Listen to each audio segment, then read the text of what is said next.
વડોદરાથી ગૃહ રાજ્યમંત્રી હર્ષભાઈ સંઘવીનું મહત્વપૂર્ણ નિવેદન સામે આવ્યું છે। હર્ષ સંઘવીએ જણાવ્યું છે કે વડોદરા સુરક્ષા અને સુખાકારીનો ઉત્તમ નમૂનો છે। ગુજરાત પોલીસના જવાનોએ ક્યારેય પીછેહટ નથી કરી અને તમામ કપરી પરિસ્થિતિમાં નાગરિકોના ખડેપગે ઊભા રહ્યા છે।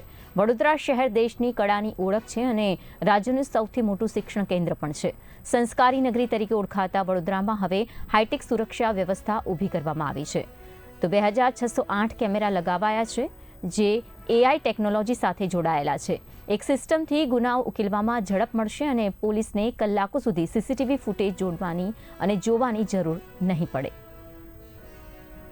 અને એક લોકોને ખૂણેથી શોધીને સીધા કરવાનો સંકલ્પ અમે સાકાર કરીને આપ સૌ લોકોને હજી વધુ સુરક્ષિત કઈ રીતે આ વડોદરા બનાવવું તે દિશામાં કામ કરવા માટે શહેરના પોલીસ કમિશનર અને એમની આખી ટીમ કામગીરી કરી રહી છે। રેન્જ આઈજી અને એમની આખી ટીમ દરેક જિલ્લાની અંદર આ જ સંકલ્પ જોડે કામ કરી રહી છે।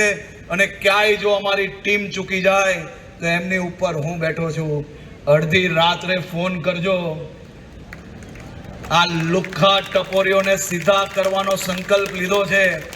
એમને ચાહે એટલી હિંમત અજમાવી લે, ચાહે એટલા લોકોને, નાના મોટા રાજનૈતિક લોકોનો સહારો લઈને આ કોઈની ભલામણ સાંભળવાનો નથી। આ લોકોને સીધા કરીને જ રહીશ અને સમાજમાં સારા નાગરિક બનીને જીવવાનું એ લોકોને ફરજ પડે એ પ્રકારનું કડકાઈથી કામ કરવા માટે આ ગુજરાત પોલીસ અને ગૃહ વિભાગ આદરણીય મુખ્યમંત્રી શ્રીના માર્ગદર્શનમાં